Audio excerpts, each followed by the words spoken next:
विद्यार्थी भाइ बहिनीहरू, आज हामी कक्षा 7 को सामाजिक अध्ययन तथा मानव मूल्य शिक्षा विषयको एकाइ 7 मा रहेको हाम्रो पृथ्वीबाट पाठ 8, पाठ 9 र पाठ 10 को अभ्यासहरू गर्नेछौँ। पाठ 8 मा रहेको छ जलवायु परिवर्तन। अभ्यासका सबै प्रश्नका उत्तरहरू समावेश गरिएको छ। आउनुहोस् अब सुरु गरौँ। अभ्यासको क नम्बर प्रश्न छ जलवायु परिवर्तन भन्नाले के बुझिन्छ?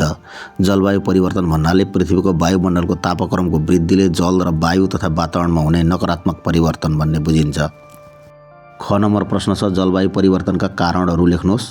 जलवायुको अवस्थामा परिवर्तन गराउने मुख्य कारण मानवीय गतिविधि हो, तसर्थ निम्न मानवीय गतिविधि र जलवायु परिवर्तनका कारणका रूपमा लिन सकिन्छ। हरितगृह ग्यासको उत्सर्जन गर्ने उद्योग, कलकारखानाहरू र सवारी साधनको सञ्चालन, वन विनाशको प्रभाव। ग नम्बर प्रश्न छ किन जलवायु परिवर्तनलाई लामो समय लगाई हुने प्राकृतिक गतिविधिको रूपमा लिइन्छ? हावापानीको अवस्थामा परिवर्तन गराउने मुख्य कारण मानवीय गतिविधि हो। हरितगृह ग्यासको उत्सर्जन गर्ने उद्योग, कलकारखानाहरू र सवारी साधनको सञ्चालन, वन विनाशको प्रभाव नै जलवायु परिवर्तनका मुख्य कारणहरू हुन्। यी गतिविधिका कारण लामो समयमा यसको प्रभाव देखिन्छ, तसर्थ जलवायु परिवर्तन नियमित र लामो समय लगाई हुने प्राकृतिक गतिविधि हो। घ नम्बर प्रश्न जलवायु परिवर्तनबाट नेपालमा पर्न सक्ने असरहरू के होलान्? अनुमान गरी लेख्नुहोस्। जलवायु परिवर्तनबाट नेपालमा पर्ने विभिन्न असरको प्रारम्भिक लक्षण देखा पर्न थालिसकेको छन्।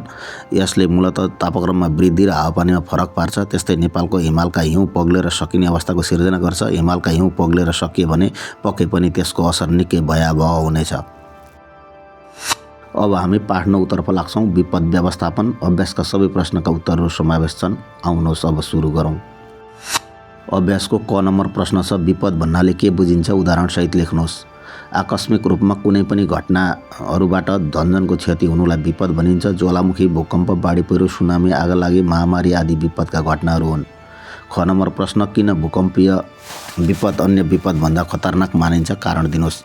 पृथ्वीको भित्री भागमा रहेका ठुला चट्टानी प्लेटहरू आपसमा हलचल भएर भूकम्प जान्छ। भूकम्पको पूर्व अनुमान पनि गर्न सकिँदैन।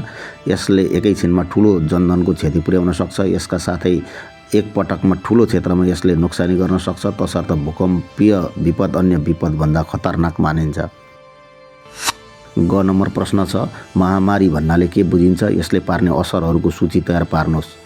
कुनै पनि रोगको तीव्र र व्यापक फैलावटलाई महामारी भनिन्छ। विगतमा बिफर, औलो र हाल आएर कोरोनाको सङ्क्रमणले नेपालीलाई प्रभावित पारेको छ। यसले पार्ने असरहरू निम्न छन्। ठुलो समूहमा एकैपटक प्रभावित पार्ने, धनजनको क्षति हुने, उक्त क्षेत्रमा आवतजावत बन्द हुने, उद्धार तथा पुनर्स्थापना समस्या पर्न सक्ने।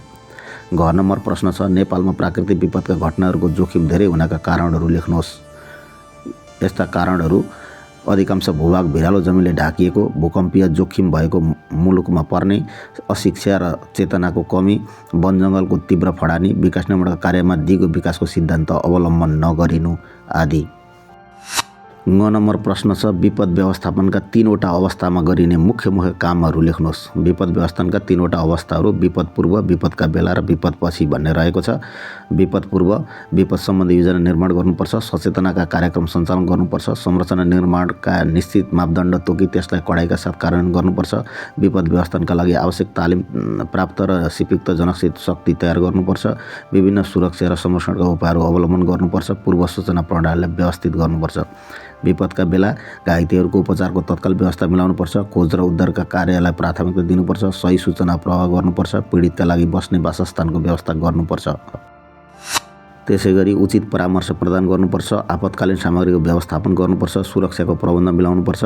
विपद भइसकेपछि क्षतिको आकलन गर्नुपर्छ। राहत र पुनर्स्थापना कार्यक्रमहरूलाई अगाडि बढाउनुपर्छ। पीडित व्यक्ति र परिवारलाई परामर्श सेवा उपलब्ध गराउनुपर्छ। पुनर्निर्माणका कामहरू गर्नुपर्छ आदि। अब हामी पाठ 10 तर्फ लाग्छौँ। नक्सा कार्य।